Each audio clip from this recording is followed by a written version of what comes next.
बीएसटीच्या प्रशासनानं long term विचार न करता, दूरदृष्टी न ठेवता घाईघाईनं ही कंत्राटं आणली आणि त्याचा परिणाम आज मुंबईकर भोगतो. क्रॉस सबसिडी येणं बंद झालं आणि तिथपासून याला सुरुवात झाली. बीएसटीच्या तोट्याची मध्ये वाढ होणं म्हणजे 150-200 कोटी रुपयाचा जो तोटा होत होता तो आज 1,500 आणि 1,250 कोटीवरती जाऊन पोहोचलेला. तर आजच्या परिस्थितीत सुद्धा बीएसटी स्वतःहून एक चांगली सर्व्हिस मुंबईकरांना देऊ शकते. कालपर्यंत होती, काल परवापर्यंत होती. हे गेल्या 5-7 वर्षामध्ये इतकं बिघडलं चित्र की आता ती हाताबाहेर गेलेलं आहे असं वाटतं. हाताबाहेर गेलेलं ते कंट्रोल करायला देवेंद्र फडणवीस सारखाच माणूस पाहिजे, ज्याला दूरदृष्टी आहे, विजन आहे, टेक्नॉलॉजी माहिती आहे, टेक्नॉलॉजीचा वापर करू शकतात आणि वाटेल तेवढा पैसा ते उभा करू शकतात. नमस्कार, महा MTB मध्ये आपले स्वागत. मी सुहास शेलार. कॅमेऱ्यावर आहेत साक्षात सावंत आणि नितेश काळे. जगातली सर्वात सुरक्षित परिवहन सेवा म्हणून बेस्टला ओळखलं जायचं, पण ही ओळख आता नामशेष होते की काय अशी शंका घेण्यास वाव उत्पन्न झालाय. कुर्ल्यातली दुर्घटना हे त्याचं ताजं उदाहरण. ही नेमकी दुर्घटना का घडली? तज्ज्ञांचं असं म्हणणं आहे की बेस्टच्या कंत्राटीकरणामुळे असे प्रकार घडू लागलेले आहेत. नेमकं यात तथ्य काय आहे आणि या सगळ्या प्रश्नांची उत्तरं शोधण्यासाठी आज आपल्या सोबत आहेत मुंबई महानगरपालिकेतील माजी नगरसेवक आणि बेस्ट विषयातले तज्ज्ञ सुनील गणाचार्य. सर, स्वागत आहे आपलं. नमस्कार. कुर्ल्यात परवा जी घटना घडली त्या बाबतीत तुमचं प्राथमिक निरीक्षण काय? सर्वात प्रथम ही बातमी ज्यावेळेला माझ्या ध्यानात आली, साधारणतः 10-10:15 वाजता मेसेज आला की अशा प्रकारची घटना घडली, तर पहिला याच्यावर विश्वास बसला नाही. कारण की माझ्या साधारणतः 20-25 वर्षाच्या कालावधीमध्ये एवढा मोठा अपघात आम्ही बघितलेला नाही. एक अपघात असा झाला होता की बीएसटीची दुमजली बस उलटी झाली होती प्रभादेवीला, आणि त्यानंतरचा इतका मोठा अपघात हा साधारणतः 8-10 वर्षानंतर हा घडतोय. त्यामुळे याच्यावरती विश्वास ठेवण्यासारखी ती गोष्ट नव्हती, परंतु प्रत्यक्षात घडत होतं, बघितलं होतं, दिसलं होतं. त्यामुळे भयान घटना होती आणि मुंबईतल्या निष्पाप नागरिकांचा त्याच्यामध्ये बळी घेतला गेला असं प्राथमिक मत माझं आहे. कॉन्ट्रॅक्ट सिस्टम बेस्टमध्ये आणल्यामुळे असे प्रकार वारंवार घडतात असं तज्ज्ञांचं म्हणणं आहे. तुमचं या बाबतीत काय निरीक्षण? बेस्टमध्ये कंत्राटीकरण हे साधारणतः 2018 सालापासून सुरू झालं. मुंबईमधल्या बीएसटीचा खर्च वाढत चाललेला आहे आणि त्याचा बोजा आता बीएसटी सहन करत नाही आणि मुंबई महापालिकेकडून त्याच्याविषयी मदत मागण्यासाठी ज्या वेळेला मुंबई महापालिकेला बेस्ट प्रशासन अप्रोच झालं, त्यावेळेला त्यांनी प्रथम असं सांगितलं की आपल्याला आर्थिक काटकसरीच्या उपाययोजना आणाव्या लागतील आणि त्या आर्थिक काटकसरीच्या उपाययोजनामधून हा खाजगी कंत्राटदारांचा विषय समोर आला. त्यावेळेला असं लक्षात आलं होतं की बीएसटीची बस ही जर 1 किलोमीटर चालली तर साधारणतः 110 रुपये पर किलोमीटर खर्च येतोय आणि त्याच्यापासून उत्पन्न जे मिळतंय ते 55 ते 60 रुपये. त्यामुळे हा 40-45 रुपयाचा जो काही लॉस होत होता पर किलोमीटर, आणि आपल्याला माहिती असेल तर बीएसटी रोज त्या काळामध्ये 6.5 लाख प्रवास किलोमीटर रोज प्रवास करायचे. बसेस आपल्या धावायच्या, 4,500 बसेस आपल्या होत्या आणि त्यामुळे जर बोजा बघितला तर सुमारे 1,500 कोटी रुपयाचा लॉस हा दरवर्षी बीएसटीला व्हायचा आणि उत्पन्न तर अतिशय तोकडं होत होतं. त्यामुळे खाजगी कंत्राटदारांच्या बस जर इथे आणल्या तर कर्मचाऱ्यांच्या वेतनावरचा आणि दुरुस्ती आणि देखभालीवरचा खर्च आणि जी आपली कॅपिटल इन्व्हेस्टमेंट होते, एक बस घ्यायला त्या काळात 50-60 लाख रुपये लागायचे, त्यामुळे तो खर्च आपला वाचेल. आणि म्हणून ही संकल्पना तत्कालीन मुंबई महानगरपालिकेचे आयुक्त श्री अजय मेहता यांनी रेटून पुढे आणली आणि बीएसटीला अक्षरशः ती गळ्यात त्यांच्या मारली आणि तो प्रकल्प शेवटी बीएसटीला घ्यावा लागला. कारण की बीएसटीला त्या काळामध्ये वेतन देण्यासाठी सुद्धा पैसे नव्हते आणि तुम्हाला आम्ही पैसे देऊ तर ह्याच अटीवरती जर तुम्ही खाजगी कंत्राटदारांच्या बसेस जर घेतल्या तरच आम्ही पैसे देऊ, ही अट घातली आणि त्यामुळे यांचा प्रवेश इथे झाला. 110 रुपये प्रति बस असा खर्च तुम्ही उल्लेख केला पर किलोमीटरचा. आता ज्या खासगी बस आहेत त्यांना किती खर्च येतो आणि तो कोण देतोय? आता याच्यामध्ये असं झालं होतं की हा बस पुरवठा करताना त्या खाजगी बस कंत्राटदाराला टेंडर मधली त्या निविदेमधली एक अट अशी होती की आपण पर किलोमीटर किती पैसे चार्ज करणार बीएसटीला. तर सुरुवातीचं सगळ्यात पहिलं जे कंत्राट होतं त्यांनी फक्त 42 रुपये आम्ही चार्ज करू पर किलोमीटरसाठी. पण अर्थात त्या मिनी बसेस होत्या, 21 सीटरच्या होत्या. बीएसटीची बस साधारणतः 70 लोकांना घेऊन जाते, ती 20 सीटरची बस होती आणि मी 42 रुपये आम्ही करू. आणि दुसरं जे कॉन्ट्रॅक्ट आलं ते 47 रुपये, तिसरं कॉन्ट्रॅक्ट आलं ते 52 रुपये आणि आत्ता जे काही कॉन्ट्रॅक्ट हे ज्या ओलेक्ट्रा कंपनीचा उल्लेख होतो या माध्यमातून ते सुमारे 90 रुपये पर किलोमीटर इतक्या पर किलोमीटरने आम्ही त्या बसेस घेतलेल्या आहेत. त्याचं दुसरं कारण आहे एवढं वाढायचं की बसेसच्या किमती सुद्धा ज्या 50 लाख होत्या त्या आता इलेक्ट्रिक बस आल्या कारणामुळे याची किंमत सुमारे 2 कोटी रुपये. तर 2 कोटी रुपयाची बस, परंतु यामध्ये केंद्र शासनानं आणि राज्य शासनानं आपली सबसिडी त्याच्यामध्ये दिलेली आहे. 50% सबसिडी याच्यामध्ये आहे. म्हणजे ही बस प्रत्यक्षामध्ये 1,10,20 लाखालाच ती कंत्राटदाराला पडत होती आणि ती बस आम्हाला त्यांनी पुरवायची, संपूर्ण मेंटेनन्स त्यांनी बघायचा आणि पर किलोमीटर त्याला 90 रुपये द्यायचे. या ह्याच्याने ती बस सुरू आहे. कॉन्ट्रॅक्ट सिस्टम आणल्यामुळे बेस्टला खरंच फायदा झालाय का? म्हणजे बेस्ट सातत्याने तोट्यात आहे असा उल्लेख होत असतो, ती तोट्यातून बाहेर आली आहे का? नाही, म्हणजे त्याचं उत्तर नाही आहे. कारण गेल्या 3-4 वर्षाचे जर आकडे आपण पाहिले तर कंत्राटदारांच्या बस चालवण्यापासून जे काही उत्पन्न मिळतं त्याच्या दुप्पट खर्च त्याच्यावरती होतो. कारण त्यांनी जे आम्हाला उत्पन्न आणून दिलं ते साधारणतः 300 कोटी रुपयाचं आहे त्यांच्या ज्या बसेस चालतात त्याच्यामधून. अर्थात ही आकडेवारी 1 वर्षापूर्वीची आहे, परंतु त्याच्यावरती जो झालेला खर्च हा 700 कोटी रुपयाचा खर्च आहे.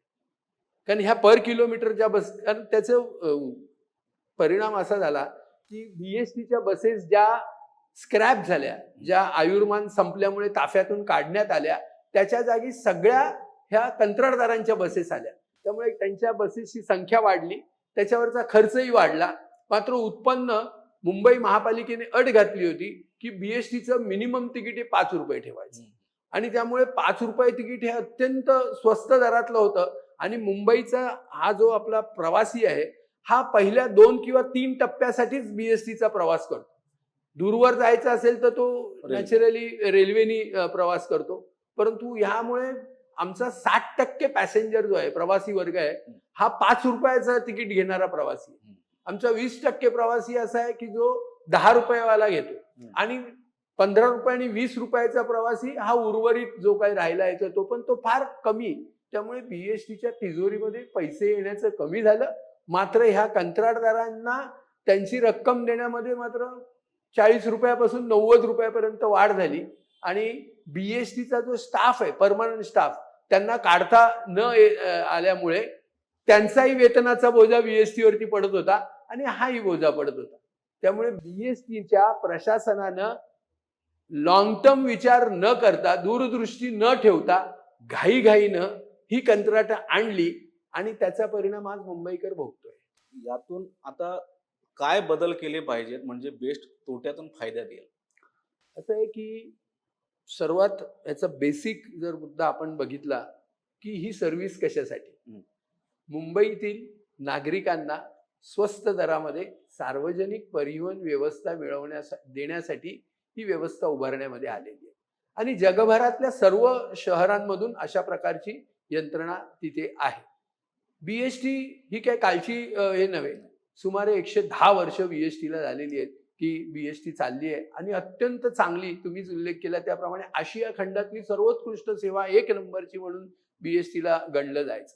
पण मग असं काय झालं की हे प्रसंग असा आला, तर बीएसटी ही 2 बीईएसटी म्हणजे Bombay electric supply and transport असा त्याचा पूर्ण अर्थ होतो. म्हणजे मुंबईतल्या बेटावरती जी विद्युत पुरवठा केला जातो तो विद्युत पुरवठा बीएसटी करत होती आणि त्याच्यामधून जो फायदा मिळत होता तो सबसिडाईज केला जात होता वाहतूक विभागाकडे आणि हे मॅचअप केलं जायचं आणि हा व्यवसाय वर्षानुवर्षे चालू होता. 2003 साली केंद्र सरकारनं तो विद्युत कायदा आणला आणि त्या कायद्यानुसार तुम्ही क्रॉस सबसिडी दुसऱ्या व्यवसायाला करू शकत नाही अशा प्रकारची त्याच्यामध्ये एक भूमिका मांडली गेली आणि याच्या विरोधात बीएसटी सुप्रीम कोर्टापर्यंत गेली की आम्ही काही फायदा कमवणारी कंपनी नाही आहोत, आम्ही सेवा देणारी कंपनी आहोत. हा जो काही तुमचा नियम आहे तो प्रायव्हेट कंपन्यांना लागू करा.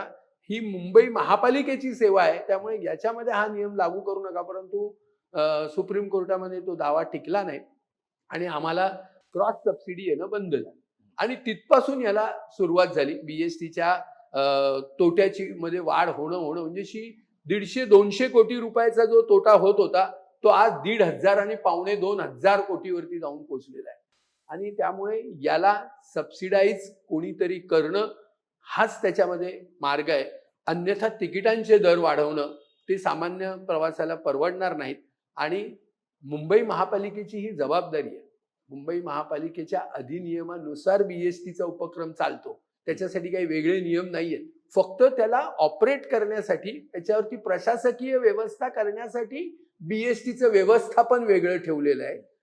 अन्यथा जनरल मॅनेजर हे कमिशनरच्या अंडरच येतात महापालिकेच्या. त्यामुळे ही महापालिकेची जबाबदारी आहे आणि महापालिकेने ती पूर्णपणे पार पाडावी अशी आमची विनंती आहे. कारण ह्याच्यात दुसरा मार्ग तर दिसत नाही की खाजगी कंत्राटदाराला जरी थांबवलं तर बीएसटीनं नवीन स्वतःच्या बसेस घ्याव्या लागतील, त्याच्यामध्ये भांडवल पुरवावं लागेल, त्याच्यासाठी स्टाफ ठेवावं लागेल आणि ते सगळं पुन्हा पहिल्यासारखं चालू राहील. पण मग तो जो खर्चाचा मोठा बोजा महापालिकेवरती येईल तो जर त्यांना घ्यायचा नसेल तर ही जी काही व्यवस्था आता आहे ह्या व्यवस्थेला अधिक मजबूत कसं करता येईल याच्यावरती लक्ष द्यावं लागेल. त्याची अंमलबजावणी काटेकोरपणे कशी होता येईल ती बघावी लागेल. आपल्याला माहिती असेल तर त्याच्यावरचा जो ड्रायव्हर आहे ह्या खाजगी कंत्राटदारांच्या त्याला फक्त 16,000 आणि 17,000 रुपयाचा पगार आहे. त्याला अन्य कुठलीही सुविधा लागू नाही. त्याच्या प्रॉव्हिडंट फंडाचे पैसे कापले जातात पण ते प्रत्यक्षात प्रॉव्हिडंट फंड ऑफिसमध्ये भरलेच जातात. अशा शेकडो केसेस कोर्टांमधून चालू आहे आणि मेन एम्प्लॉयर बीएसटी आहे. बीएसटीने त्याला नेमलेलं असल्यामुळे ही पूर्ण जबाबदारी बीएसटी वरती येते.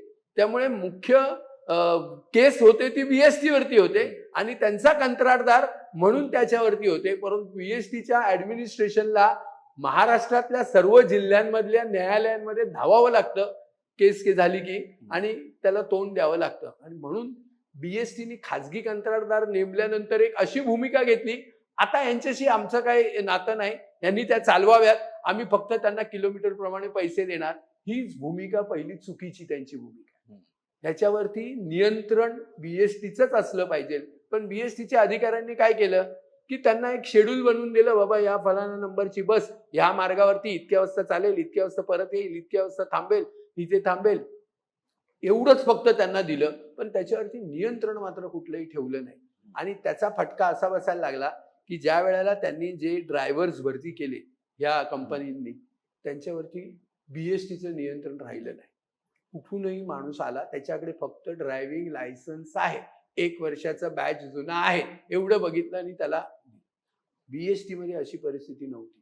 बीएसटीला आपल्या ड्रायव्हर नेमणूक केल्यानंतर त्याचं खडतर प्रशिक्षण, दिंडोशीला आमचं एक स्पेशल ट्रेनिंग सेंटर आहे.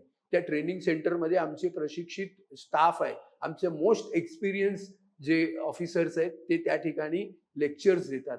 ते त्यांच्याकडून लेखी गोष्टी समजावून देतात. त्यानंतर त्यांना लाईनवरती घेऊन जातात. स्वतः ऑफिसर मागे उभा असतो, त्याची ड्रायव्हिंगची हॅबिट कशी आहे, काय आहे हे बघितलं जातं. त्यानंतर त्याला चढ उतार, बस स्टॉप आल्यावरती काय करायचं, सिग्नल आल्यावरती काय करायचं, पॅसेंजर उतरतोय चढतोय याची कशी काळजी घ्यायची, ह्या सगळ्या गोष्टीचं शिक्षण दिलं जायचं. आणि त्याला सुरुवातीला प्रोबेशन पिरियडवर ठेवलं जायचं. इथे तसा प्रकारच नाहीये. इथे त्याला थेट नेमलं जातं आणि मग असे अपघात घडायला लागलेले आहेत. अर्थात या ओलेक्ट्राबद्दल मी बोलत नाही, पण याच्या अगोदरच्या ज्या बसेस होत्या त्यांचा मेंटेनन्स सुद्धा अतिशय खराब होत होता.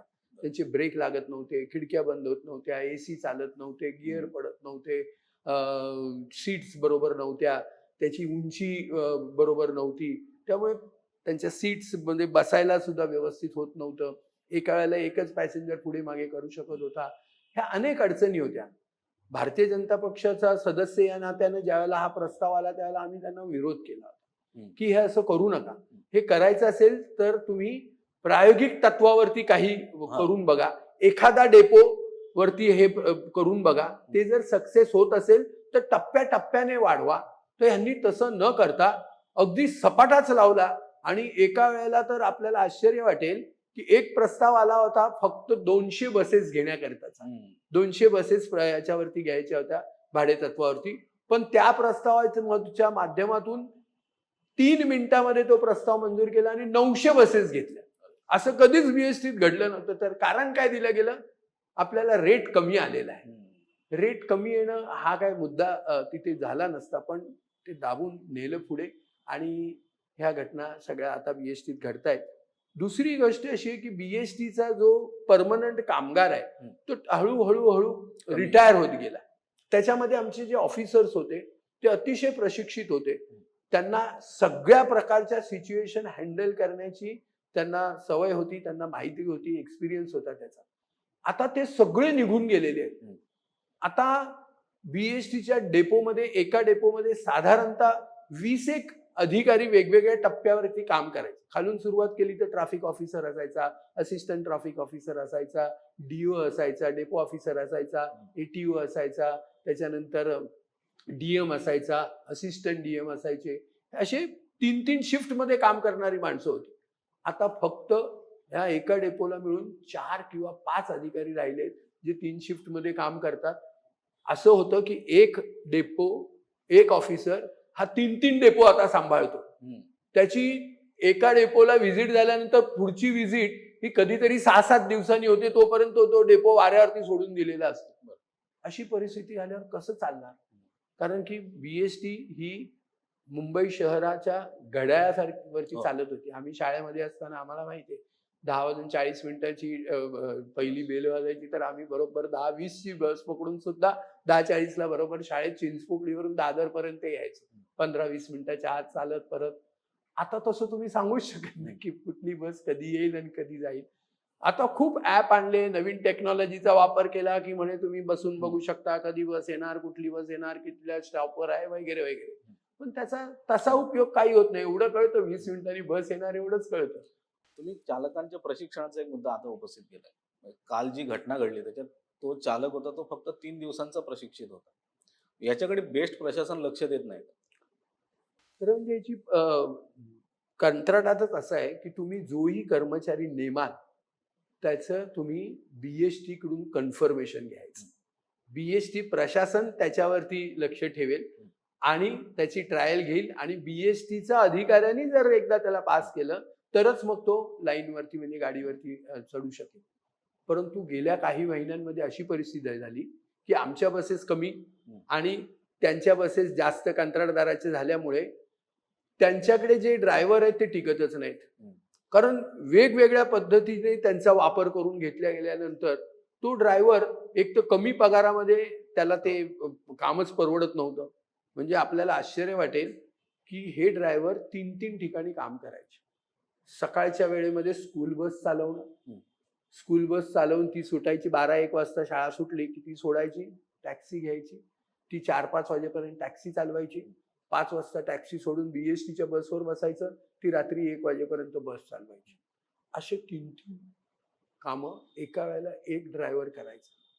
आणि असा ड्रायव्हर जर बीएसटीच्या बसवर काम करायला लागला तर तो कुठल्या मानसिक स्थितीत असेल, कुठल्या शारीरिक स्थितीमध्ये असेल आणि त्यात त्याला तुटपुंजा पगार. त्या तुटपुंजा पगारामुळे ते टिकत नव्हते. न टिकल्यामुळे त्यांनाही सतत ड्रायव्हरची आवश्यकता वाटायची. त्यामुळे त्याचं ट्रेनिंग झालंय की नाही का काय आहे याच्यावरती लक्ष नाही. कागदांची पूर्तता केली मात्र जायची. कागदावरती सगळं दाखवलं जायचं. येस त्याला ट्रेनिंग दिली, त्याला अरे ट्रेनिंग दिली म्हणजे काय झालं? बस चालवणं मोकळ्या रस्त्यावर त्याला ट्रेनिंग नाही म्हणत. ट्रेनिंग ही वेगवेगळ्या प्रकारची असते. जसं मी मगाशी सांगितल्याप्रमाणे अनेक ठिकाणी त्याला, जसं अजूनही मुंबईतल्या गाडी जर तुम्ही कुठल्या ड्रायव्हिंग स्कूलमध्ये गेला तर तुम्हाला खंबाला हिलच्या त्या जसलोक हॉस्पिटल आणि तो भाग आहे त्याला चढ एक बघा एकदा. तिथे तुम्हाला गाडी थांबवायला लावतात आणि आता चालू कर म्हणून सांगतात. ती गाडी चालू करणं आणि ती कंट्रोल करणं ही खूप कठीण काम असतं. आजही ते अनेक लोकांना जमत नाही होतं शिकाऊ ड्रायव्हरना. पण अशा ट्रेनिंग बीएसटी मध्ये दिंडोशी डेपोच्या बाजूलाच तो फिल्म सिटी आहे तिथे. तो डोंगराळ भाग आहे सगळा. त्या डोंगराळ भागामध्ये ती ट्रेनिंग तिथे दिली जायची. गजबजलेल्या रस्त्यामध्ये द्यायची. पण तिथे आमचा बाजूला माणूस बसलेला असायचा. आमची ट्रेनिंगची गाडी असायची. स्पेशल गाडी त्याला बनवली जायची. त्याच्यामध्ये अनाउन्समेंट असायची, त्याच्यामध्ये त्याला लेक्चर्स असायचे, काय करायचं काय नाही. त्यांच्याकडे तसा प्रकारच नाहीये. प्रकारच नाहीये. बेस्टची बस ब्रेक फेल झाले की जागेवर थांबते असं पूर्वी ऐकायला यायचं. ह्या बसचंही तसंच घडलं. म्हणे ब्रेक फेल झाले पण ती बस जागेवर थांबली नाही. ते का घडलं? आता या बसेस आहेत इलेक्ट्रिक बसेस, ह्याच्यात इंजिन नावाचा प्रकार नाहीये, याला बॅटरी ऑपरेटेड ह्या बसेस आहेत सगळ्या. त्यामुळे एस्केलेटर आणि ब्रेक ह्या दोनच गोष्टी तिथे आहेत. त्यामुळे ब्रेक मारल्यानंतर जी पूर्वीची आपली सिस्टीम होती ती याच्यामध्ये आहे की नाही ही मला माहिती नाही. टेक्निकल आता मुद्दा आहे, तो आता तपासामध्ये उघड होईल, पण ती असायलाच पाहिजे सार्वजनिक उपक्रमाच्या बसेसमध्ये. आणि ज्या स्टेज कॅरेज बसेस आहेत, ज्या टप्प्याटप्प्यावरती थांबतात, ज्या शहरामध्ये फिरतात, अशा याच्यामध्ये ती व्यवस्था जर समजा पूर्ण फ्लीटमध्ये नसेल तर ती त्यांनी बीएसटीनी तशी मागणी करायला पाहिजे. त्यांच्या कंत्राटामध्ये ही मागणी करायला पाहिजे होती बीएसटीनी की ब्रेक लागल्यानंतर बस जागेवरती थांबायला हवी, ती सिस्टीम ऑपरेट करून तू आम्हाला दाखव, तरच ती बस ताफ्यामध्ये दाखल करून घ्यायला हवी होती.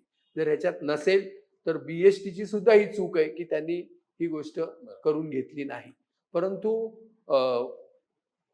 कुर्ल्यासारख्या ठिकाणी ब्रेक फेल होणं, ब्रेक आता माझ्या माहितीप्रमाणे ही बस 3 महिन्यापूर्वी ताफ्यात दाखल झालेली आहे.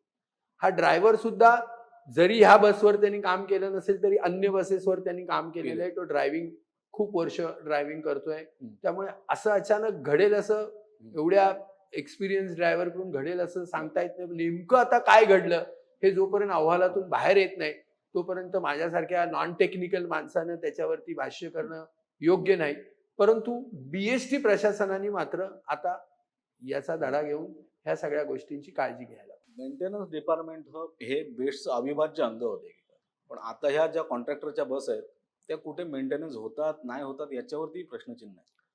असं आहे की बीएसटीची एकूण 27 आगार संपूर्ण मुंबई शहरामध्ये आहे आणि त्या 27 आगारांमध्ये बीएसटीची स्वतःची परिवहन अभियांत्रिकी विभाग आहे, ट्रान्सपोर्ट इंजिनिअरिंग विभाग म्हणतात. त्याचेही अधिकारी वर्ग अत्यंत एक्सपिरियन्स असलेली लोक आहेत आणि त्याचा जो स्टाफ आहे तो सुद्धा पूर्ण एक्सपिरियन्स आहे.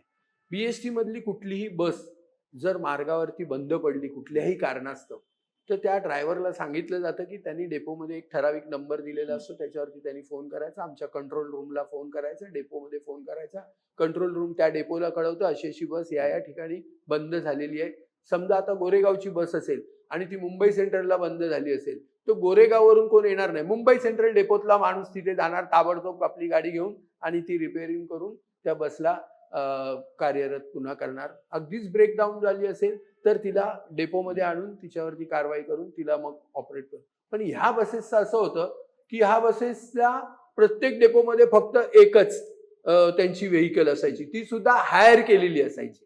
ती 24/7 स्टँडिंग त्यांच्यासाठी नाही, तर ती हायर करायची. जसं आपण आपली गाडी बंद पडल्यानंतर कोणाला तरी फोन करतो आणि तो येणार आणि मग तो चालवणार, तसं चालणार नाही. हे तसं केलं जायचं. नवीन नवीन आमचे तर त्याला काय कुठला मेकॅनिक म्हणतात तो आमचा प्रत्येक बस स्टेशन्स आहेत तिथेही डेप्यूट केलेला असायचा. उदाहरणार्थ अंधेरी स्टेशनच्या बाहेर बस स्टेशन आहे पण तिथे आमचा एक मेकॅनिक कायम तिथे स्टँड बाय असतो की कारण की तिथे अनेक बस येत असतात, त्यात काही झालं तर तो तिथल्या तिथे रिपेअरिंग करून देणं. परंतु या कंत्राटदारांनी शेवटी खाजगी कंत्राटदारांचा मूळ हेतू काय, पैसे नफा कमावणं. नफा कधी कमवला जातो, कमीत कमी खर्च झाला की जास्ती नफा होतो. मग कमी खर्च कसा करायचा तर बीएसटी मध्ये टायर डिपार्टमेंट वेगळं आहे, इंजिन डिपार्टमेंट वेगळं आहे, इलेक्ट्रिक डिपार्टमेंट वेगळं आहे, बसेसच्या सीट्ससाठी वेगळं आहे, तुमच्या अपहोल्स्टरी बदलायचं वेगळं आहे. असे वेगवेगळे डिपार्टमेंट आहेत, प्रत्येक कामासाठी निष्णात लोक केलेली आहेत. तिथे तसं नाही, एकच माणूस सगळी कामं करतो. त्यामुळे तो थातूर मातूर काम करून, आणि मी सुरुवातीला सांगितल्याप्रमाणे 120 ते 140 किलोमीटर बस चालली नाही तर मला पैसे मिळणार नाही. ती कुठल्या अवस्थेत असेल तशी चालव. त्यामुळे त्याच्या मेंटेनन्सवर म्हणावं तसं लक्ष दिलं गेलं नाही. ह्या टेम्पो ट्रॅव्हल बस ज्या सुरुवातीच्या काळात आपल्याला माहिती असेल तर 2 कंत्राटदारांनी कंत्राटमध्येच सोडून दिली. 2 कंत्राटदारांच्या बसेस आजही बीएसटीच्या अनेक डेपोमध्ये धूळ खात पडलाय, कारण ते बस घेऊन पण गेले नाही आणि आमच्या डेपोचा सगळा परिसर त्यांनी व्यापून टाकला आणि आमची हालचाल मुवमेंटच बंद झाली डेपो मधली. म्हणून शेवटी नाईलाजाने बीएसटीने उचलून त्या अनेक डेपोच्या आमच्या स्क्रॅप यार्ड मध्ये नेऊन ठेवलेले आहेत बसेस. त्यांना हे चालवता आलं नाही. 1 का 2च कंत्राटदार आहेत, ते थोडेसे यशस्वी याच्यामध्ये दिसत आहेत. आणि ही ओलेक्ट्रा कंपनी आहे ज्यांची ही बस होती, ही बस मॅन्युफॅक्चरिंग करणारी कंपनी, ही बस ऑपरेट रस्त्यावर करण्याचा त्यांना अनुभव नाही. त्यांनीच आपली एक सब कंपनी स्थापन केली ओई नावाची, आणि त्या कंपनीच्या मार्फत त्यांनी बीएसटी मध्ये हंसा मोटर ट्रॅव्हल्स म्हणून एकाचं कॉन्ट्रॅक्ट चालू आहे, त्याला सांगितलं की तू आम्हाला ड्रायव्हर अपॉइंट करून द्यायचे, तू या गाडींचा इतर मेंटेनन्स बघायचा, बॅटरीचा मेंटेनन्स फक्त आम्ही बघू. असं सगळ्या इंटरनल ऍडजस्टमेंट करून ही कंत्राट त्यांनी मिळवली. अच्छा, ही कंत्राट मिळवली का? तर बीएसटी मध्ये जर तुमचं कंत्राट असेल एखाद्या कंत्राटदाराचं, तर त्याचं देशभर नव्हे जगभर नाव होतं, आणि त्या कंत्राटाच्या आधारावरती ते जगभरातली सगळी कॉन्ट्रॅक्ट घ्यायला लागले. त्यामुळे बीएसटीला कमी दरामध्ये जरी बस गेली तरी सुद्धा इतर ठिकाणाहून आपण पैसे कमवू, अशा प्रकारचा विचार करून इथे परवडत नाही या दरामध्ये सुद्धा त्यांनी बसेस बीएसटीला दिल्या. त्याचा मेंटेनन्स नीट केला नाही. त्यांनी ज्या ज्या बँकांकडून कर्ज घेतली होती त्या बँकांचे पैसेही भरले नाही. शेवटी त्यांनी बीएसटी वरती अटॅचमेंट आणायला मागणी केली की हे पैसे त्यांना देत नाही म्हणून आम्हाला मिळत नाही, तर बीएसटीने आम्हाला डायरेक्ट पैसे द्यावे. अर्थात आम्ही ते मानलं नाही, कारण आमचं आणि तुमचं म्हटलं काही कॉन्ट्रॅक्ट नाही आमचं, आम्हाला विचारून काही तुम्ही कर्ज दिलेलं नाही त्यांना. हा भाग वेगळा. परंतु असा वेगवेगळ्या मार्गाने बीएसटीचं कंत्राट मिळवणे हा एकमेव हेतू त्याच्या मागे होते. मुंबईकरांना सेवा देणं हा नव्हता. आणि हे सगळे मुद्दे ज्या वेळेला हे प्रस्ताव मंजुरी करता आले त्यावेळेला आम्ही कमिटी समोर मांडलेले होते. दुर्दैवानं त्यावेळेला असलेल्या सत्ताधारी पक्षानं याच्यावरती म्हणावा तसा विचार केला नाही. जनरल मॅनेजरला त्याची उत्तरं द्यायला लावली. जनरल मॅनेजरनी थातूरमातूर उत्तर दिली, कारण त्यांच्यावरती सुद्धा महापालिकेचा आणि अन्य संबंधितांचा त्याच्यावरती प्रभाव होता, त्यांच्यावरती प्रेशर होतं, आणि हे प्रस्ताव मंजूर झाले. आणि आता त्यातलं एकही जनरल मॅनेजर इथे नाहीये, ते सगळीकडे वेगळे आहेत. आता जे आलेले आहेत अनिल डिग्गीकर, त्यांचा यांच्याशी काही संबंध नाही, त्यामुळे ते काही त्याच्यामध्ये फारसा रस घेतात असं दिसत नाहीये. मला असं वाटतं की बीएसटीचा जनरल मॅनेजर हा अतिशय महत्वाची व्यक्ती बीएसटी करता आहे. मुंबईच्या 40-45 लाख लोकांशी थेट संबंध त्याचा येतो, आणि 10 लाख वीज ग्राहकांशी त्यांचा, म्हणजे निम्म्या मुंबईशी ज्या माणसाचा संबंध आहे तो माणूस अत्यंत कार्यकुशल असला पाहिजे, पुढचा दूरदृष्टिकोन ठेवणारा माणूस असला पाहिजे, आणि सर्व बाबतीमध्ये तरबेज असला पाहिजे. सगळ्यांशी त्यांनी विश्वासात घेऊन काम करायला हवं. असं न करता कोणाच्या तरी दबावाखाली निर्णय घेणं आणि काम करणं, कोणाच्या तरी फायद्यासाठी काम करणं, अशी प्रतिमा जनरल मॅनेजरची असता कामा नये. आणि तसा प्रतिमेचा जनरल मॅनेजर बीएसटीकडे असेल तर बीएसटीची अशापेक्षा अधिक अधोगती होईल असं मला वाटतं. एकीकडे बेस्टच्या ताफ्यामध्ये स्वमालकीच्या जवळपास 7,000 बस होत्या. आता ही संख्या 700-800 पर्यंत खाली आली. हे खासगीकरणाच्या दिशेनं पडणारं पाऊल म्हणायचं का? बीएसटीच्या मालकीच्या माझ्या आठवणीप्रमाणे 4,700 जास्तीत जास्त बस होत्या त्या 2007, 8, 9 या सालामध्ये. खोब्रागडे नावाचे जनरल मॅनेजर होते त्या काळामध्ये. या फ्लीट तिथपर्यंत गेले होते, आणि त्यांनी सांगितलं होतं 1,000 बस त्यावेळेला त्यांनी विकत घेतल्या होत्या. 1,000 बसेस. पहिली एसी बस मुंबईमध्ये ती मोठी किंगलॉन कंपनीची आली होती, चायना बनावटीची, ती त्यांच्या काळामध्ये आलेली होती. त्यांनी खूप प्रयोग केले की मुंबईमध्ये, त्यांना माहिती होतं की मुंबईच्या नागरिकांना बसेसची आवश्यकता आहे.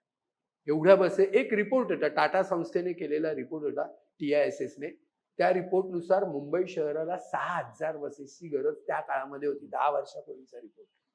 6,000 बसेस त्यावेळेला हव्या होत्या. त्यावेळेला आपली संख्या होती 3,700 वरती. त्याच्यात 1,000ची भर घातली होती. परंतु आपल्याला माहिती आहे की मुंबई शहरामध्ये 15 वर्षापेक्षा जास्तचं वाहन आपण वापरू शकत नाही. त्यामुळे बीएसटीने शेवटी स्वतःच्या विकत घेतलेल्या बस ह्या साधारणतः 2010, 11, 12 ह्या काळातल्या होत्या. त्यानंतर स्वतःच्या बस घेतल्याच नाही, आणि आता त्या सगळ्या स्क्रॅप होण्याचा कालावधी आलेला आहे. त्यामुळे मुंबई बीएसटीच्या स्वमालकीच्या पुढच्या ह्या मार्च महिन्यापर्यंत 2 आकडी बस संख्येच्या बसेस राहतील. आणि मग एवढी अजस्त्र मुंबईला जर सेवा द्यायची असेल तर इथे बस असणे हे आवश्यकच आहे. आता त्या खाजगी कंत्राटदाराच्या घ्यायच्या, स्वमालकीच्या घ्यायच्या, का आणखीन कशा घ्यायच्या, याच्याविषयी धोरणात्मक निर्णय घ्यावा लागेल. आणि धोरणात्मक निर्णयामध्ये केंद्र सरकारने तर स्पष्ट सांगितलेलं आहे की आता मुंबईतल्या बसेस ह्या सगळ्या इलेक्ट्रिक ऑपरेटेड असल्या पाहिजेत पर्यावरणाचा विचार करून. आणि त्यासाठी लागणारी 40% सबसिडी आम्ही द्यायला तयार आहोत. जर तुम्हाला त्या महाग वाटत असतील तर आम्ही 40% सबसिडी देतो. राज्यांना त्यांनी सांगितलं की तुम्ही 15% तुम्ही सबसिडी त्याच्यावरती द्या, कारण की इथला कार्बन शेवटी आणि कार्बन क्रेडिट द्यायला त्यांनी सांगितलं. जर तुम्ही सर्टन कार्बन इथलं हे केलं तर तुम्हाला त्याचे पैसेही मिळतील. अशा प्रकारची योजना केंद्राकडून दिली गेली. परंतु इथल्या नतद्रष्ट राजकारणीय काही लोकांनी त्याचा फायदा घेण्याच्या ऐवजी त्याचा कंत्राटदाराला आणि स्वतःला कसा फायदा होईल याच्यावर जास्त लक्ष दिलं. माझं म्हणणं असं होतं की हा फायदा घेऊन बीएसटीने ह्या बसेस स्वतः जर घेतल्या असत्या, स्वतःचे पैसे टाकून मुंबई महापालिकेकडून घेऊन किंवा कर्ज घेऊन सुद्धा, तरी सुद्धा हे केलं असतं. पण त्याला कारण काय दिलं गेलं की ह्या बॅटरी ऑपरेटेड बसचा मेंटेनन्स करणं ह्याची माहिती आपल्याला नाही, हे नवीन तंत्रज्ञान आहे, हे आपण करू शकणार नाही आणि त्यामुळे हे नाकारलं गेलं. असं काही नव्हतं. शेवटी ते जे कोणी करत असतील ते इंडियनच माणसं आहे ना, भले तंत्रज्ञान बाहेरचं असेल, 1-2 वर्ष गेली असती शिकायला, तोपर्यंत आपण हायर केली असती त्यांची सर्व्हिस हायर करून आपण आपल्या माणसांना आणि आपलं इन्फ्रास्ट्रक्चर पण उभं केलं असतं, आपल्या कर्मचाऱ्यांना प्रशिक्षित केलं असतं आणि आपण ते चालवू शकलो असतो. पण तसा न विचार करता मूळ हेतूच चुकीचा होता. खाजगी कंत्राटदार आणायचा होता, त्याच्याकडून आपला मतलब साधायचा होता आणि मुंबईकरांना वेठीस धरायचं होतं. जर तुम्ही म्हणता त्याप्रमाणे तुमचा प्रश्न असा होता काय उपाय करता येईल, तर हा उपाय मी सांगितल्याप्रमाणे तर होऊ शकतो. नितीन गडकरी साहेब याच्यावरती अत्यंत, कारण त्यांच्या विविध योजना असतात ट्रान्सपोर्टच्या संदर्भामध्ये, त्यांच्याशी चर्चा करून किंवा अधिक जे काही अधिकारी असतील याच्या संदर्भातले तज्ज्ञ लोक की कारण मुंबईच्या बीएसटीकडे जागेचा तुटवडा नाही, माणसांचा तुटवडा नाही. त्यामुळे आणि मुंबईसारख्या शहरामध्ये कोणालाही हायर करता येतं. किती टेक्निकल माणसाला शिक्षण दिलं 2 महिने 4 महिने 6 महिने तो प्रशिक्षित होऊ शकतो. हे जर केलं तर मुंबईला चांगली आपण सेवा देऊ शकू, अद्ययावत बस देऊ शकू, पर्यावरणपूरक बस देऊ शकू, इको फ्रेंडली बस सगळ्या होऊ शकतील आणि हे चालू शकेल. आता जो मग शेवटी उत्पन्न आणि खर्च याचा जो भाग राहतो त्याप्रमाणे मुंबईकर आजही 5 रुपयात आम्हाला सेवा द्या असं म्हणत नाही. माझ्याकडून पैसे घे पण चांगली सेवा दे, वेळेवर होईल अशी सेवा दे, सुरक्षित सेवा दे असं तो म्हणतो. पण त्याचा विचार न करता हे भलतच काहीतरी करून बसणं योग्य नाही. आज मुंबई सारख्या शहरात सगळ्या ठिकाणी मेट्रो चालू आहे. मेट्रोचा जर आपण खर्च सगळा आकडा बघितला तर तो कोट्यवधी रुपयाचा होऊन बसतो. त्याच्यामध्ये ही सार्वजनिक बस व्यवस्थेला तर किती पाहिजे बीएसटीला वर्षाला 1.5 ते 2 हजार कोटी रुपये जर दिले ना तर ती व्यवस्थितपणे ह्या मुंबई शहरात चालू शकते.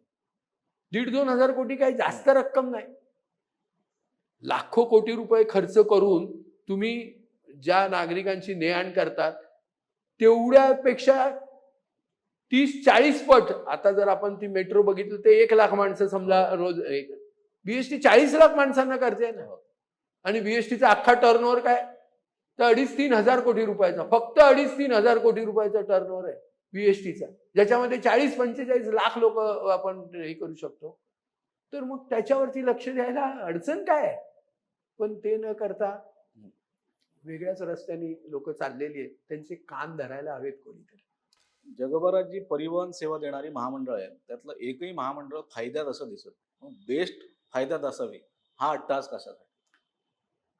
मुंबई महानगरपालिकेचा जो अधिनियम आहे त्या अधिनियमामध्ये मुंबई महापालिकेची काही कर्तव्य असू दिली, ऑब्लिगेटरी ड्युटीज असा इंग्लिश शब्द येतात, की त्या ड्युटीज मध्ये परिवहन सेवा देणं हे मोडत नाही. 63K नावाचा जो कलम आहे त्या कलमामध्ये ह्याचा उल्लेख आहे. परंतु त्याच्या पुढच्याच कलमामध्ये ही ऑब्लिगेटरी ड्युटी जरी नसली तरी मुंबई महापालिकेचं हे काम आहे की शहरामधल्या नागरिकांना परिवहन सेवा पुरवणे हे त्याच्यामध्ये दिलेलं आहे.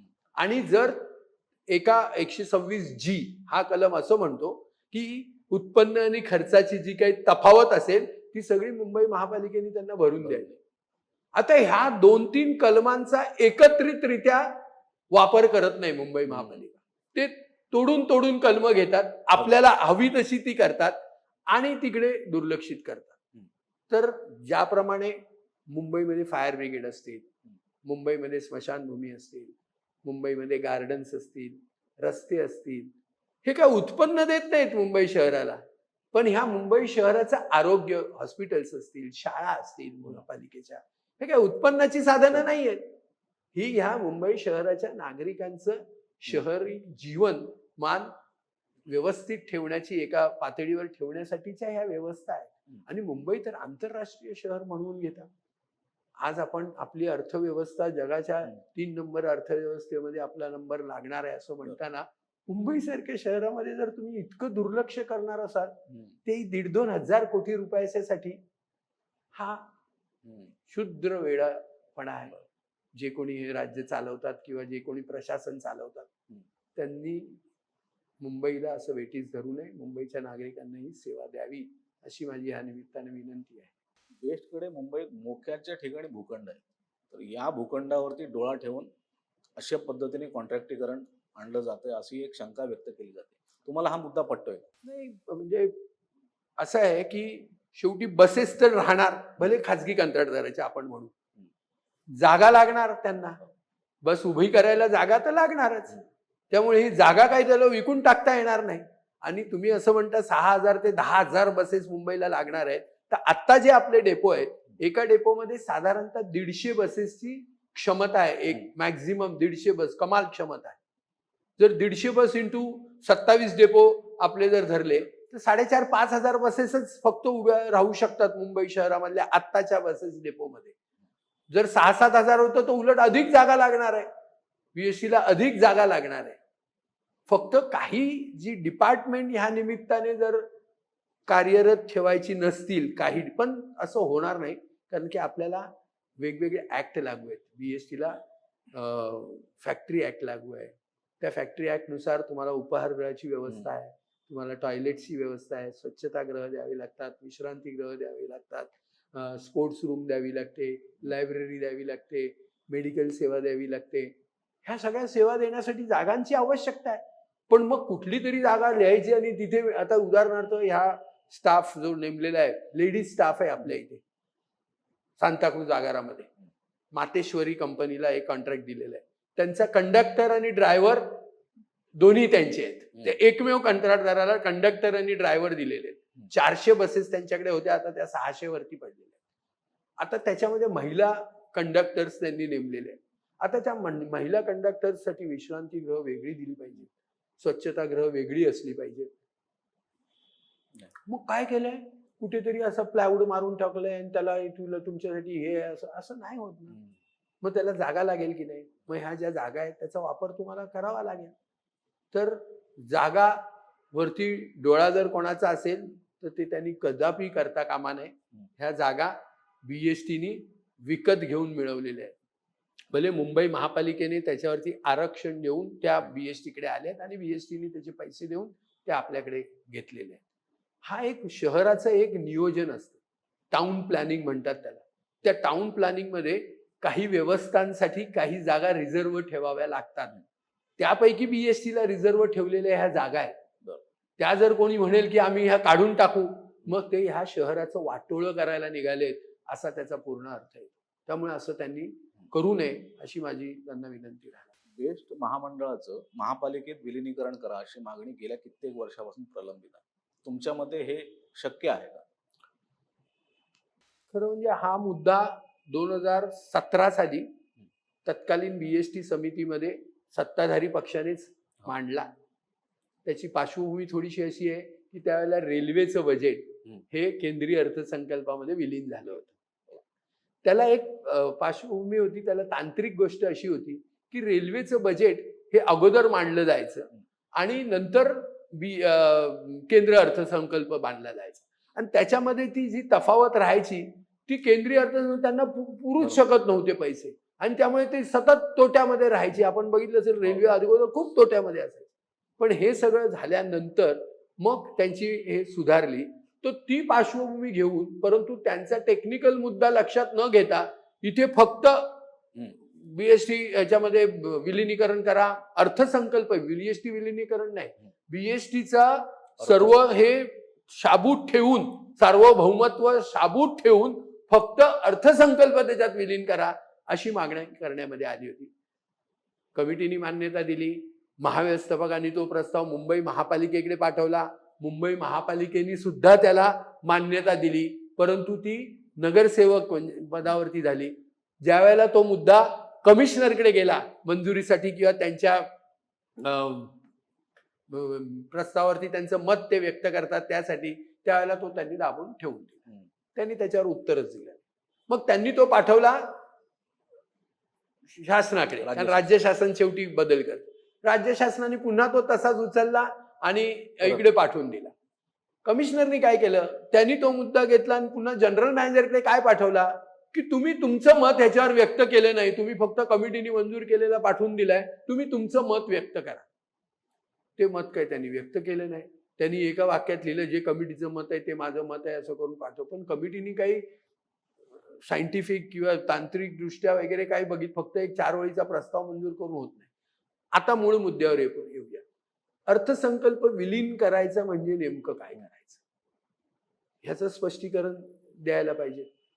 तर बीएसटीचा अर्थ, मुंबई महापालिकेचा अर्थसंकल्प कसा असतो? मुख्य अर्थसंकल्प आहे, त्याला अर्थसंकल्प म्हणतात.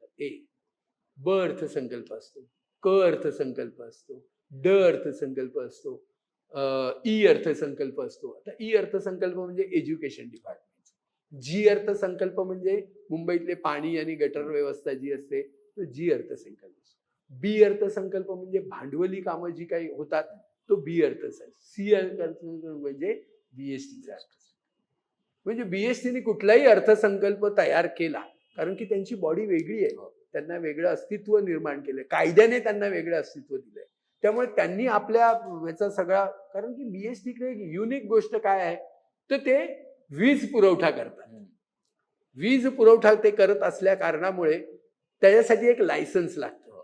ते लायसन्स सरकार देत असतं आणि ते बीएसटीच्या नावावरती आहे. त्यामुळे या दोघांना घेऊन तिकडे जावं लागेल. या दोघांना घेऊन तिकडे जावं लागेल. खरं म्हणजे अशी पण मागणी आहे की विद्युत पुरवठा विभाग वेगळा करावा आणि ट्रान्सपोर्ट विभाग वेगळा करावा, अशी सुद्धा एक मागणी शासनाच्या वतीनेच होती. कारण की तुम्ही हे सगळं डोक्यावरती घेताय ट्रान्सपोर्ट डिपार्टमेंटचं सगळं असं, परंतु ती आम्ही होऊन दिली नाही, कारण की वर्षानुवर्षे ही गोष्ट इथे चाललेली आहे. परंतु ऑलरेडी सी अर्थसंकल्प हा महापालिकेच्या आम सभेमध्ये मंजुरीसाठी जातो, तत्पूर्वी तो स्टँडिंग कमिटीकडे जातो. आता स्टँडिंग कमिटीकडे गेला याचाच अर्थ तो महापालिकेकडे गेला. आणि कारण की महापालिकेचं बजेट कोण मांडतं? स्टँडिंग कमिटी मांडते.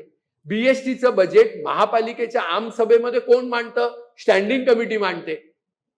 त्यामुळे तो बीएसटीचा अर्थसंकल्प हा तिथेच आहे. आता मूळ चूक काय होते की बीएसटीच्या अर्थसंकल्पामध्ये कायद्यान्वये अशी तरतूद आहे की बीएसटी चे महाव्यवस्थापक ही 1 लाख रुपये शिल्लक असेल असाच अर्थसंकल्प बनवेल. त्यामुळे त्याला कितीही तोटा झाला तरी तो असं लिहितो की ही मदत अनुदान म्हणून आम्हाला मिळावी प्लस 1 लाख रुपये असं लिहून ती 1 लाख रुपये आमची शिल्लक राहिली, असा तो अर्थसंकल्प बीएसटी कमिटीकडे सादर करतो. बीएसटी कमिटी त्याच्यामध्ये कमी जास्त करतं, जे काय हवे असतील बदल ते करते आणि ते बदल घेऊन ते स्थायी समितीकडे पाठवते. आता स्थायी समितीला कुठलाही अधिकार त्याच्यात बदल करण्याचा नाही. त्याच्यामध्ये ते फक्त आपली मतं मांडू शकतात, सुचवू शकतात. त्याच्यात काही करायचं असेल तर तो मुंबई महापालिकेला असतो. मुंबई महापालिकेने त्याच्यामध्ये काही त्या नोंदी करून ते बीएसटीला पाठवायचे असतात, मंजूर नामंजूर किंवा हा बदल केला तो बदल केला, ही अशी प्रोसेस आहे. तर ह्या प्रोसेसमध्ये अर्थसंकल्प विलीन करणं त्यांनी फार मोठं काय होणार नाही. बीएसटीचे कर्मचारी वर्गांना असं सांगण्यामध्ये आलं की हा अर्थसंकल्प विलीन झाला म्हणजे काय होईल, तर तुम्ही मुंबई महापालिकेचे कर्मचारी म्हणून गणले जाल आणि मुंबई महापालिकेच्या सगळ्या ज्या काही फॅसिलिटीज आहेत त्या तुम्हाला सगळ्या मिळतील. ह्या एवढ्या ह्याच्यावरती त्यांना ठेवलं गेलं, त्या आशेवरती त्यांना ठेवलं गेलं. पण ह्या तांत्रिक गोष्टी सगळ्या कोणी बघितल्याच नाही. याचा कसा हे करायचा? त्यानंतर त्याहीपेक्षा मोठी गोष्टी अशी आहे की आजच्या घडीस मुंबईकरांना कदाचित त्याची कल्पना नसेल की बीएसटी वरती सुमारे 10,000 कोटी रुपयाचं कर्जाचा बोजा आहे. कर्ज म्हणजे कर्ज घेतलेली नाहीत पण देणी आहेत. उदाहरणार्थ आपण बघता ग्रॅज्युएटीचे पैसे मिळत नाहीत, शेकडो कोटी रुपये आजच्या तारखेला माझ्याकडे जी लेटेस्ट माहिती आहे ती 400 कोटी रुपये आहे. म्हणजे ग्रॅज्युएट. ग्रॅज्युएटीचे पैसे लोकांचे द्यायचे. सुमारे 5,000 कोटी रुपये असे आहेत की जे गव्हर्नमेंटची इलेक्ट्रिसिटी ड्युटी दिलेली नाही, जी वसूल केली आहे, ग्राहकांकडून वसूल केली, तुमच्या माझ्याकडून बिलामधून ती वसूल केली, पण सरकारला भरली नाही. आम्ही मिडल एजन्सी आहोत. सरकारचे हा टॅक्स जमा करण्यासाठी बिलांच्या मधून ती रक्कम पाठवली जाते आणि ती वसूल करून सरकारला द्यायची. त्याचं कारण काय असेल सर? पैसे नाहीत. डे टू डे कामामध्ये पैसे वापरून टाकले हे सगळे. हा जो काही लॉस होता, दरवर्षी जो लॉस यायचा, तो लॉस डे टू डे कामामध्ये पैसे लागायचे ते वापरून टाकले. शेवटी खातं एकच आहे ना बीएसटीचं. पगार तर वेळेवर द्यायला पाहिजे, डिझेलचं इंजिनचं बिल द्यायला पाहिजे, टाटाची वीज घेतली त्याचे तुम्हाला माहिती आहे टाटाकडून 2,000 कोटी रुपये टाटाचे दिलेले नाही. त्यापैकी 750 कोटी रुपये इतका वेळ थकले की टाटाने सांगितली वीज कापून टाकून उद्यापासून मुंबई अंधारात बुडेल. मुख्यमंत्र्यांना तत्कालीन मध्यस्थी करावी लागली आणि टाटाला सांगावं लागलं असं करू नका, मुंबई शहर आहे, असं आहे तसं आहे. मग त्यांनी काय केलं, टाटानी एक आपली स्वतःची सबसिडी कंपनी आहे, फायनान्स कंपनी टाटाची, त्या कंपनीतून बीएसटीला कर्ज दिलं आणि ते पैसे परत टाटानी आपल्याकडे घेतले आणि ह्याचे आता हप्ते भरा व्याजासह. त्याचं व्याज लावलं 8%. काय खेळ चाललाय हा? हे मुंबईकरांना माहिती नाहीये. आणि जर हे सगळं कळलं की अशा प्रकारचं प्रशासन बीएसटी चालवत आहे किंवा बीएसटी कमिटी हे असं निर्णय घेत होती किंवा मुंबई महापालिका इतक्या ढिसाळपणे सगळं इकडे लक्ष देत होती किंवा मुंबईचे सत्ताधारी म्हणा, महाराष्ट्राचे सत्ताधारी कोण असतील ते हे काय बघत नाहीत. इलेक्ट्रिसिटी ड्युटी म्हणतात त्याला, ईडी. तुमचं बिल कधी इलेक्ट्रिकचं इथलं बघा, त्याच्या मागच्या साईडला असेल ती. त्यानंतर रोड टॅक्स जो वसूल केला, आपलं 15 पैसे न्यूट्रिशन चार्जेस. तुम्ही तिकीट बघितलं तर 5 रुपयाचं तिकीट असेल, त्याच्यामध्ये 4 रुपये 85 पैसे बीएसटीला येतात आणि 15 पैसे सरकारचे असतात. तो सुद्धा गेली 10 वर्ष भरलेलाच नाही. बीएसटीची जेवढी मालमत्ता आहे या मालमत्तांचा कर महापालिकेला भरलेला नाही. त्याची जवळजवळ 200 कोटी रुपयापेक्षा जास्त आहे.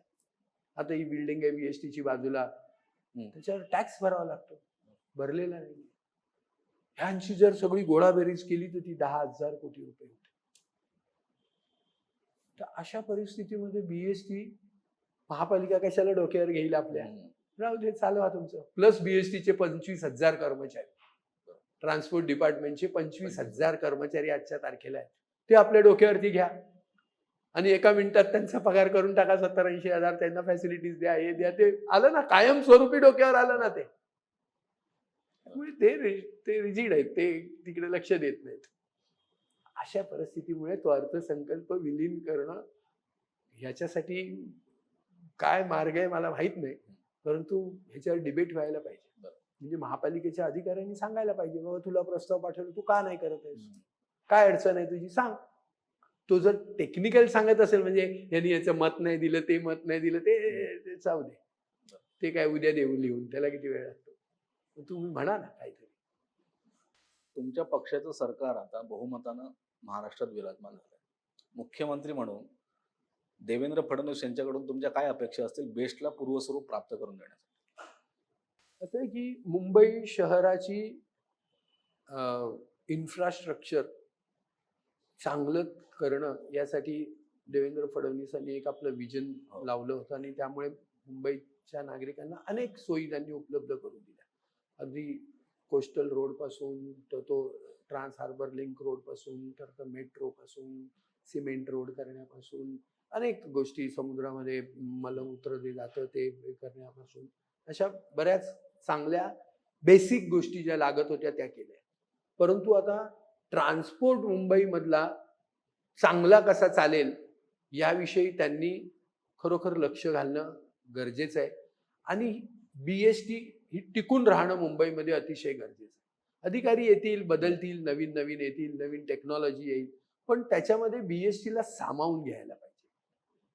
ट्रान्सपोर्ट खाजगी लोकांकडे जर दिलं गेलं तर ते तितकं चांगलं चालवणार येणार नाही जे बीएसटी. कारण इथे एक नातं निर्माण होतं.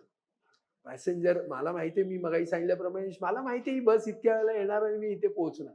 आजही परदेशामध्ये ह्या व्यवस्था आहेत. हो. अगदी मिनिट टू मिनिट गोष्टी चालतात. कारण देशाला आपल्या देशात सुद्धा मेट्रो मिनिट टू मिनिट चालतात. तितक्या वेळेला येणार, इतक्या वेळेला त्या बरोबर चालतात सगळ्या. पण मुंबईच्या रस्त्यांची अवस्था, त्यांची लांबी, रुंदी, त्याच्यामध्ये असलेले अडथळे, दरवेळेला असणारे सगळे सिग्नल्स पार करणं, ह्या सगळ्या गोष्टीमुळे काही गोष्टी मर्यादा येतात, हे मला मान्य आहे. पण त्याच्यावरती सुद्धा अभ्यास होऊन किमान सोयीचं कसं होईल, किमान वेग कसा धरता येईल. अगोदर आपला वेग हा 20 किलोमीटर पर आवर होता. बीएसटीचा वेग हा 20 किलोमीटर पर आवर. आता तो 7-8 किलोमीटर वरती येऊन ठेपलाय. एका तासामध्ये 7-8 किलोमीटरच जाऊ शकतात आपण. त्यामुळे हा वेग कसा आपल्याला धरून ठेवता येईल, मुंबईचे बस स्टॉप्स म्हणा, ते कसे व्यवस्थित ठेवता येईल, याविषयी थोडंसं त्यांना लक्ष घालावं लागेल. त्यांनी जर लक्ष घातलं याच्यामध्ये तर हा प्रश्न चुटकीसारखा, म्हणजे चुटकी म्हणणं म्हणजे 1-2 वर्ष 4 वर्ष जी काही वेळ लागतो त्याला, तो लागून ते करू शकतात ते. परंतु जसं वडाळ्याला टर्मिनल घेतलं त्या बसेससाठी, बाहेरच्या बस आता सिटीमध्ये येत नाही, तिथेच उभ्या राहतात किंवा अजून बाहेरच्या बाहेर तिथे येतात. असं काहीतरी एक हब निर्माण करावे लागते. एक योजना होती वेस्टर्न सबबमध्ये, ईस्टर्न सबबमध्ये आणि सिटीमध्ये, ह्या दादर भागामध्येच. म्हणजे प्रत्येक बस मुलुंडवरून सुटली की ती विटीला जाणार नाही, ती दादरपर्यंत येईल. पण दादरमध्ये तो माणूस उतरला की तो लगेच दुसऱ्या बसमध्ये बसून तो विटीला पोहोचेल. क्षणभर पण त्याला वेळ लागता कामा नये. 2 मिनिटात तो त्या बसमध्ये बसला पाहिजे आणि पुढचा प्रवास त्याचा झाला पाहिजे.